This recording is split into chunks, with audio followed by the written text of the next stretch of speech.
Hello friends, how are you. तो हम लोग सर बात कर रहे थे टाइम वैल्यू ऑफ मनी के बारे में। हम लोगों ने एक बेसिक कॉन्सेप्ट समझा था कि टाइम वैल्यू ऑफ मनी होता क्या है, कि वक्त के साथ हालात बदलते हैं, हालात बदलने के साथ मनी की वैल्यू भी बदलती है। कि आज अगर मुझे पैसा मिलेगा तो उसकी 2 महीने बाद क्या वैल्यू होगी, और अगर मैं वही पैसा 2 महीने के बाद लूं तो क्या वैल्यू होगी। तो अगर आज पैसा लूंगा तो उसको बैंक में डिपॉजिट करवाकर मैं उसके ऊपर इंटरेस्ट ले सकता हूं, तो वो जो इंटरेस्ट है that is called the time value of money. ठीक है जी। तो उसके ऊपर अब हम लोगों ने कुछ प्रैक्टिकल प्रॉब्लम्स हैं, हमारे पास 5-6 प्रैक्टिकल प्रॉब्लम्स हैं, वो हम लोगों ने डिस्कस करनी है। राइट, बहुत ही सिंपल प्रॉब्लम्स हैं, फटाफट से इसको डिस्कस करेंगे और खत्म करेंगे। इलस्ट्रेशन नंबर 1, आईसीआई का मॉड्यूल ही आपका और कुछ नहीं है sir. Determine the compound interest for an investment of 7500 at 6% compounded half yearly. ठीक है जी। Given that 1 plus I to the power n for I is equal to 0.03 and n is equal to 12 is this। आपको एक value दे दी गई है sir. उसने कहा कि आज की डेट में जो 7500 है, अगर उसको इन्वेस्ट करते हैं 6% रेट ऑफ इंटरेस्ट पे, कंपाउंडेड हाफ ईयरली कंपाउंडिंग का मतलब है कि हमें जो इंटरेस्ट मिलेगा वो हर 6 महीने के बाद मिलेगा। ठीक है। जैसे कि सपोज मैंने एक बैंक में डिपॉजिट करवा दिया 7500, बैंक कहता है जी मैं आपको 6 मंथ्स के बाद जितना पैसा होगा मैं उसके ऊपर इंटरेस्ट पे कर दूंगा, फिर अगले 6 मंथ्स के बाद फिर से इंटरेस्ट पे करूंगा, तो 1 साल में 2 बार इंटरेस्ट पे करूंगा। ठीक। तो आई मेरे पास क्या आया सर, 6% है डिवाइडेड बाय 2। क्यों? क्योंकि कितनी बार, 1 साल में कितनी बार ट्रांजेक्शन होगी, 2 बार होगी। Right. So this 100 is for percentage 0.03। n क्या आया हमारे पास सर, 1 साल में 2 बार, लेकिन यहां पर देखो आपको n की वैल्यू दे रखी है 12। अब देखो क्वेश्चन में कहीं ना कहीं कुछ मिसिंग है। क्या? उसने ये नहीं बताया कि सर ये 6 साल के लिए करना हमें। ठीक है। प्रैक्टिकली अगर देखें 1 साल में हम लोग कहते हैं 2 बार करेंगे, तो अगर 6 इयर्स होगा तभी तो 2 × 6 12 टाइम्स हम लोग इसकी कंपाउंडिंग करेंगे। अदरवाइज अगर हम लोग 1 ईयर की बात करें तो 1 ईयर में 2 बार होगा सर। तो ये दिस इज फॉर 6 ईयर्स। तो यहां से हमें हिंट मिला कि सर ये 6 ईयर्स के लिए कंपाउंडिंग हो रही है। ठीक है। मल्टीप्लाइड बाय 2 किस लिए किया? क्योंकि 1 साल में हम लोग 2 बार उसको कंपाउंड कर रहे हैं। एक ही साल में 2 बार ट्रांजेक्शन हो रही है, तो 6 साल में 12 बार ट्रांजेक्शन होगी। P is equal to 1000। ठीक है सर, 1000 कैसे आया? 7500 आएगा sir. P is equal to 7500। ठीक है। तो कंपाउंड अमाउंट कैसे निकलेगी? 7500 इंटू 1 प्लस 0.03, ध्यान रखना यहां पे, टू द पावर 12, क्योंकि 6 साल में 12 बार ट्रांजेक्शन करेंगे और हर बार रेट ऑफ इंटरेस्ट क्या लगेगा? 0.03, क्योंकि 6% एनुअली है और हम लोग जो कंपाउंडिंग कर रहे हैं दैट इज सेमी एनुअली। तो सेमी एनुअली में हाफ हो जाएगा रेट। और इसकी वैल्यू दे रखी है कि सर जहां पर ये वैल्यू दे रखी है, इसके लिए कहता है जहां पर I इज इक्वल टू 0.03 है और n 12 है, तो उसकी वैल्यू क्या होगी? 1.4276। ठीक है। तो सीधा मल्टीप्लाई किया सर, 10,693। कंपाउंड इंटरेस्ट कितना है? ये तो टोटल अमाउंट आ गई जिसमें प्रिंसिपल भी है और जिसमें इंटरेस्ट भी है। कहता है इंटरेस्ट कितना कमाया सर, लगाए कितने थे? 7500। अब टोटल वैल्यू 6 साल के बाद कितनी है? 10,693। तो इसका मतलब है इंटरेस्ट आपका कितना हुआ? 3,193 फॉर 6 ईयर्स। क्लियर है? ठीक है जी, चलें आगे। चलो इलस्ट्रेशन नंबर 2 पे आते हैं। ₹2000 is invested at annual rate of interest 10%. What is the amount after 2 years? जैसे यहां पर 2 years दे रखा है, वैसे ही फर्स्ट क्वेश्चन में उनको 6 years देना चाहिए था कि what will be the amount after 6 years. Anyhow, वो हमें पता चल गया। वो कहता है हमें ये बताओ कि 2 साल के बाद अमाउंट क्या होगी अगर आज हम लोग 2000 इन्वेस्ट करते हैं। If the compounding is done annually, अगर annually कंपाउंडिंग करते हैं तो क्या होगा? ठीक है। कहना क्या चाह रहा है सर, आज हम लोग 2000 रुपीज इन्वेस्ट कर रहे हैं। ठीक है। आज हम लोग 2000 रुपीज जो है वो इन्वेस्ट करते हैं। वो कहता है 2 साल के बाद पैसा चाहिए। ये 1 साल हो गया, यहां पर 2 साल हो गया। अब इंटरेस्ट कब कब मिलेगा आपको? इंटरेस्ट एक तो यहां पर मिल जाएगा आपको, क्योंकि एनुअली कर रहे हैं हम लोग, और दूसरा इंटरेस्ट आपको यहां पर मिल जाएगा, this is at the end of second year. ठीक, तो दोनों क्या है, दोनों एनुअली हो रहा है यहां पे। तो कितनी बार, 2 साल में, this is a period of 2 years, तो n कितना होगा सर, n कितना होगा 2, r कितना होगा r, क्योंकि 1 साल में तो एक बार इंटरेस्ट मिलेगा 0.10, दैट इज 10%। ठीक, so the compounding is done. पहले केस में क्या होगा, present value plus 1 plus interest rate, n being 2, क्योंकि 2 साल बाद की वैल्यू चाहिए, तो 2 साल में कितनी ट्रांजेक्शन हो रही हैं, 2 हो रही हैं, राइट। 10% 0.1, p बीइंग 2000, तो 2000 into 1.1 to the power 2, so this is the value after 2 years, this is after 2 years। Clear है। उसके बाद वो कहता है कि अगर कंपाउंडिंग सेमी एनुअली होती है तो क्या होगा, इसका मतलब है सर क्या हुआ, दिस इज ईयर 1, इसमें एक तो इंटरेस्ट यहां पे मिल जाएगा, ठीक है, उसके बाद ये फर्स्ट इंटरेस्ट हो गया, ये सेकंड हो गया, थर्ड कहां पे मिलेगा सर, यहां पे मिल जाएगा, ये हो गया थर्ड इंटरेस्ट हमारे पास, और ये हो गया हमारे पास फोर्थ इंटरेस्ट। हो गया या नहीं। तो n क्या होगा सर, n क्या होगा 4, 2 साल के पीरियड में 4 बार ट्रांजैक्शन होगी, और रेट क्या हो जाएगा 0.05। ठीक है जी, n इज इक्वल टू 4, और i जो होगा, क्योंकि 1 साल में 2 बार कंपाउंडिंग हो रही है, तो रेट ऑफ इंटरेस्ट क्या होगा 0.05, तो वैल्यू आ जाएगी आपके पास। अगर मंथली कंपाउंडिंग है, हर महीने कंपाउंडिंग होगी, तो कितनी ट्रांजैक्शंस होंगी, 1 साल में कितनी 12 बार, और 2 साल में कितनी, 2 ईयर में कितनी 24, which is equal to n। ठीक है, और i क्या होगा आपके पास, that is rate of interest कितना होगा 10% का 0.10 डिवाइडेड बाय 12। लो सर, कोई डाउट। ठीक है जी, n हो गया 24। उसके बाद अगर डेली कंपाउंडिंग होगी तो क्या होगा सर, 1 साल में कितने दिन होते हैं 365, और 2 साल में कितने दिन होंगे 365 into 2 730, this is equal to n। और जो i होगा, ये देख लो n कितना है सर 730, और i कितना होगा 0.1 divided by, that is 10% divided by 365, एक दिन का इंटरेस्ट कितना, उसके बाद वैल्यू निकालनी है हम लोगों को। ठीक है जी, सो केयरफुल कहां पे रहना है कि सर n की वैल्यू क्या है और i की वैल्यू क्या है, बस ये 2 चीजों में आप लोगों को थोड़ा सा ध्यान रखना है। चलो सर आगे बढ़ते हैं। इलस्ट्रेशन नंबर 3 पे, determine the compound amount and the compound interest on 1000 at 6% compounded semi annually for 6 years। ठीक है, सिंपल है सर, जैसे इलस्ट्रेशन 1 किया था, बस वहां पर अमाउंट 7500 थी, यहां पर अमाउंट 1000 है, और कोई डिफरेंस नहीं है, बाकी बिल्कुल सेम है। देख लो ये वैल्यू भी सेम है। ठीक है, चलो आगे बढ़ते हैं, फिर इसके ऊपर टाइम वेस्ट नहीं करेंगे हम लोग। अब उसने क्या कहा, कहता what annual rate of interest compounded annually doubles the investment in 7 years। अब देखो उसने क्या मांगा, उसने कहा कि आर कैलकुलेट करके दो, उसने कहा रेट ऑफ इंटरेस्ट ऐसा बताओ कि आज जो मैं पैसा लगाऊं वो 7 years के बाद डबल हो जाए। मतलब कि सर अगर वो कहता है कि आज की डेट में, दिस इज एट 0 पीरियड, आज की डेट में अगर मैं 1000 रुपीज लगाता हूं, तो कहता है कि जो फ्यूचर वैल्यू है मेरी, दैट इज आफ्टर 7 years के बाद ये पैसा 2000 हो जाए, मुझे कुछ ऐसा रेट ऑफ इंटरेस्ट बताओ। ठीक है, इसका मतलब है कि जो फ्यूचर वैल्यू है, जो मेरे पास फ्यूचर वैल्यू है, that is 2 times present value.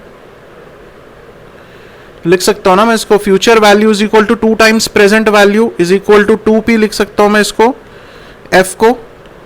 लो जी, if the principal be p, वो कहता है जो फ्यूचर वैल्यू है after n years, after 7 years, that is 2p twice the present value, यही कहा उसने। ठीक है जी, उसके बाद कहता है फॉर्मूला क्या होता है, future value is equal to present value into 1 plus interest rate for n years।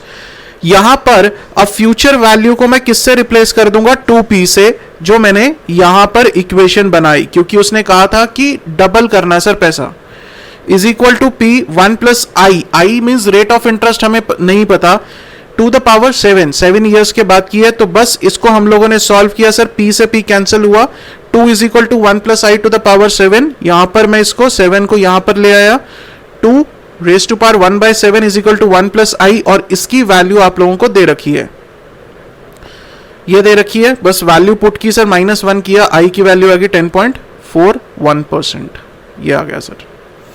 कोई doubt?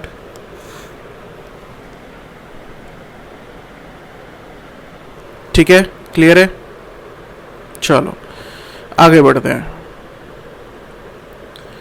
Illustration number 5, now this is important, अच्छी इलस्ट्रेशन है।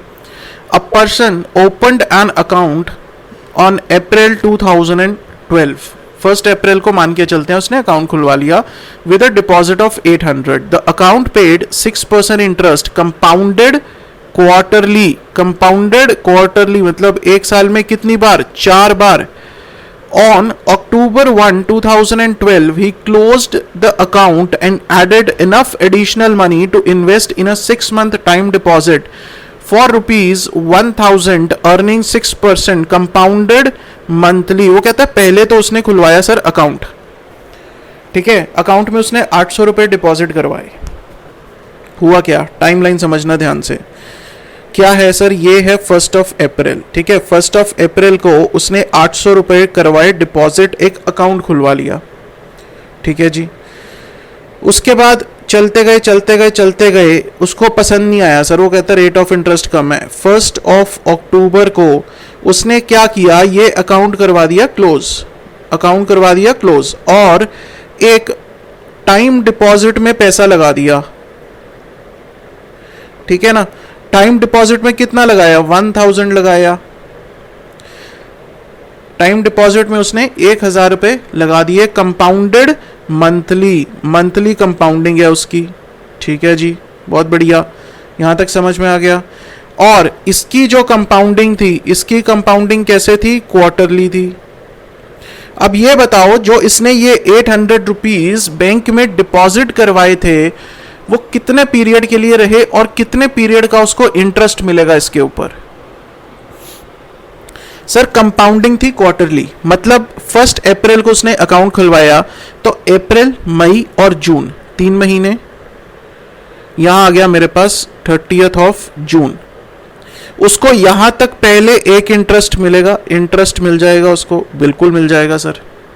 उसके बाद अगले 3 महीने जो सेकंड क्वार्टर है, क्या उसका भी इंटरेस्ट मिलेगा, बिल्कुल मिलेगा सर। थर्ड क्वार्टर का नहीं सर। तो बैंक में ये जो 800 रुपीज उसने इन्वेस्ट किए थे, उसका इंटरेस्ट उसे कितने क्वार्टर्स का मिलेगा, 2 क्वार्टर का उसे इंटरेस्ट मिलेगा सर। तो एन क्या हुआ इस केस में, 2, एन हुआ सर 2, और आई कितना होगा सर, जितना भी रेट ऑफ इंटरेस्ट है डिवाइडेड बाय 4, क्योंकि क्वार्टरली था तो पहले क्वार्टर में उतना ही पार्ट मिलेगा रेट ऑफ इंटरेस्ट का, यहां पे 2 नहीं करना सर, क्वार्टरली कंपाउंडिंग है तो रेट ऑफ इंटरेस्ट तो उतना ही रहेगा ना। नंबर ऑफ ट्रांजैक्शंस कितनी होंगी, 2 ट्रांजैक्शंस होंगी, क्योंकि उसे एक फर्स्ट क्वार्टर का मिलेगा 30 जून को, फिर 30 सितंबर को उसे सेकेंड क्वार्टर का इंटरेस्ट मिल जाएगा। उसके बाद तो उसने अकाउंट ही क्लोज कर दिया, ठीक है। वो क्या कहता है, how much additional amount did the person invest, वो कहता है उसने 1000 रुपए तो लगा दिए। एडिशनल अमाउंट का क्या मतलब है, चलो समझो, पहले तो इसके ऊपर वैल्यू कैलकुलेट करो कितनी, इन दिस केस आई क्या होगा 6% बाय 4, तो 1/2% कर सकता हूं। एन कितना होगा 2, क्योंकि उसे 2 क्वार्टर का ही इंटरेस्ट मिलेगा बैंक में। उसके बाद उसने अकाउंट क्लोज कर दिया, तो उसकी वैल्यू कैसे आएगी, 800 into 1 plus i to the power 2, ठीक है। इसकी वैल्यू दे रखी है आप लोगों को 800। तो अब 30 सितंबर को उसके पास, उसको बैंक से कितना पैसा मिलेगा, उसने 800 डिपॉजिट किए थे, उसको 2 क्वार्टर्स का इंटरेस्ट मिला, तो बैंक कहता है कि भैया ये लो, आपने अकाउंट क्लोज किया, आप 824.18 रुपीज हमसे ले जाओ, ठीक है। उसको इंटरेस्ट मिला for 2 quarters, after 2 quarters his money, the value of his money is 824.18।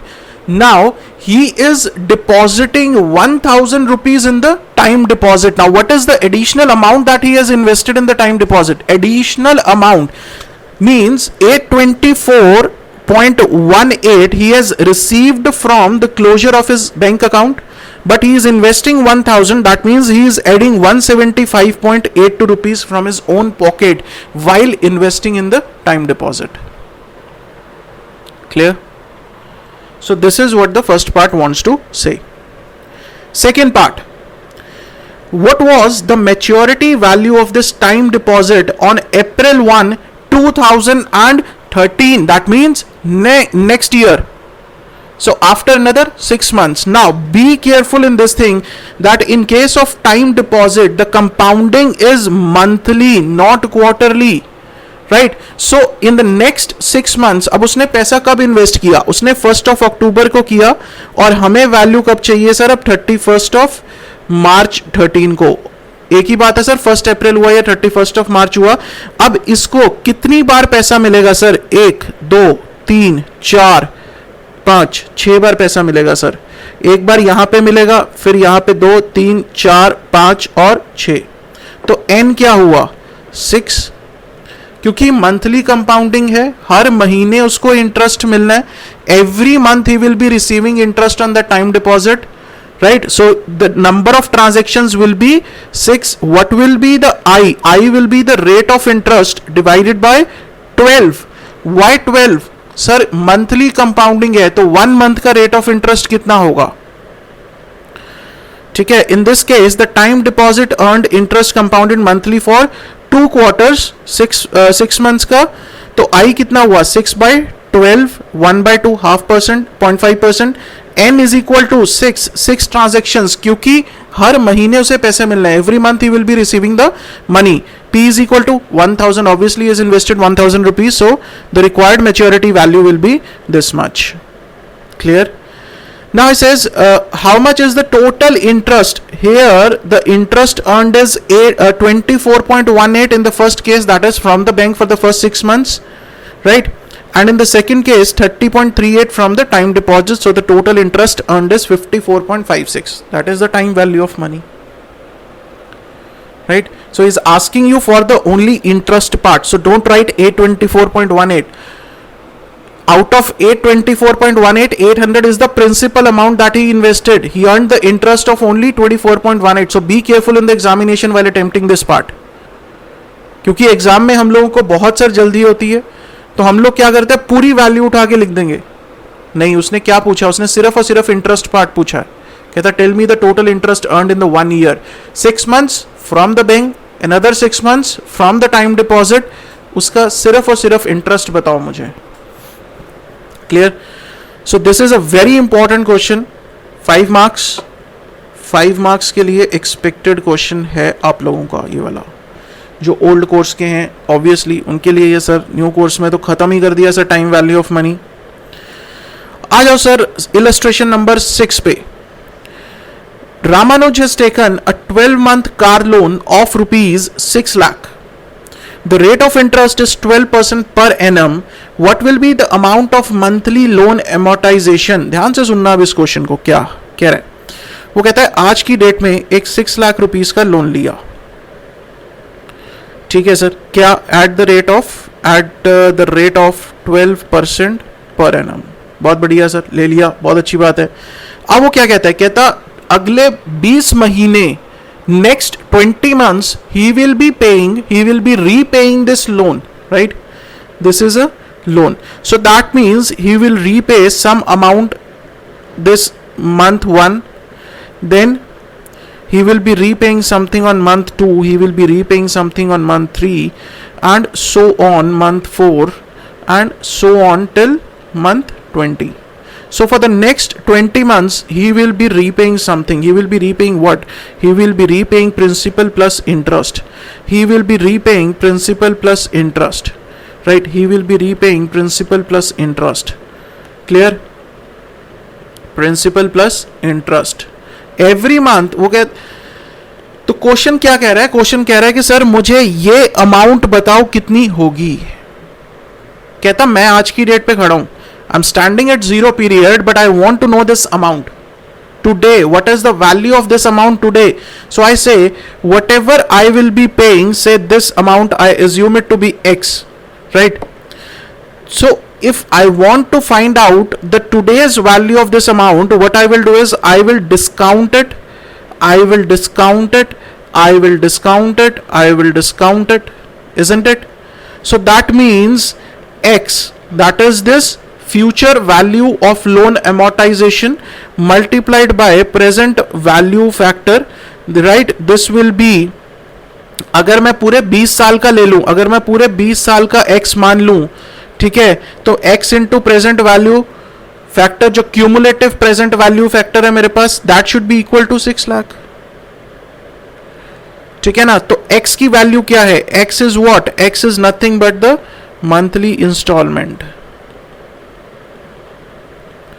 ठीक है? तो X is equal to 6 lakh present value cumulative value. अब ये कैसे आएगी सर? एक साल का इंटरेस्ट कितना है? 12%. एक महीने का कितना? 1 मंथ इंटरेस्ट कितना होगा? 1 मंथ का इंटरेस्ट होगा आपका 1% का. और कितने महीने के लिए करना है सर? 20 महीने के लिए, 20 months, right? So this will be for 1% and 20 months. तो आप लोग टेबल से इसकी वैल्यू निकाल सकते हो. जो क्यूमुलेटिव प्रेजेंट वैल्यू टेबल है उसमें से 1% रेट ऑफ इंटरेस्ट पे अगर 20 मंथ्स की वैल्यू देखोगे तो उससे आप लोग इसे डिवाइड करोगे. वही चीज उसने यहां पर की है. Cumulative present value factor 1% for 20 months and the value will be 18.0456. Cumulative present value table देख लो. 1% पे 20 मंथ्स, उसमें क्या होता है सर? ऊपर आपके पास परसेंटेज होती है 1, 2%, 3%. तो 1% पे कितने मंथ्स का? 20 मंथ्स का, ठीक? तो आपको ये वैल्यू मिल जाएगी 18.0456,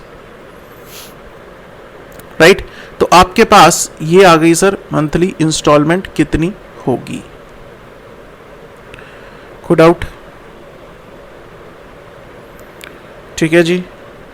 तो इसके साथ हमारा ये पार्ट इलस्ट्रेशंस वाला सर हुआ खत्म. अब आगे का हम जो पार्ट है, इफेक्टिव रेट ऑफ इंटरेस्ट है या प्रेजेंट वैल्यू कैलकुलेट करना है. इफेक्टिव रेट ऑफ इंटरेस्ट में कुछ ज्यादा नहीं है. वो कहता है कि अगर 10% के हिसाब से हम क्वार्टरली कंपाउंडिंग करते हैं तो एक्चुअली रेट ऑफ इंटरेस्ट कितना कमाते हैं, बस वही उसने बताया है. वो क्या कहता है? 0 प्लस जितना rate of interest divided by quarterly है 4 इंटू कितनी, चार transactions -1. So this comes to your effective rate of interest की effectively हम लोग 10.38% कमा रहे हैं, क्योंकि हर क्वार्टर में कुछ ना कुछ मनी ऐड होता जा रहा है जिसके ऊपर इंटरेस्ट पे करेंगे हम लोग, ठीक है? क्योंकि हर क्वार्टर में कुछ ना कुछ पैसा हम लोग एडिशन होता जाएगा जिसके ऊपर हम लोग इंटरेस्ट पे करेंगे. तो effectively we are earning not 10% but 10.38%, ठीक है? और इसमें कुछ नहीं है. अब नेक्स्ट लेक्चर में हम लोग प्रेजेंट वैल्यू वाला जो पार्ट है वो स्टार्ट करेंगे. वो हम लोग काफी हद तक तो सर कर चुके हैं. कहां पर किया था हम लोगों ने? कैपिटल बस्टिंग के चैप्टर में किया था, लेकिन फिर भी यहां पर टाइम वैल्यू ऑफ मनी के अकॉर्डिंगली भी हम लोग इसको कंप्लीट करेंगे, right? So see you in the next lecture guys. That's all for this lecture. Thank you so much.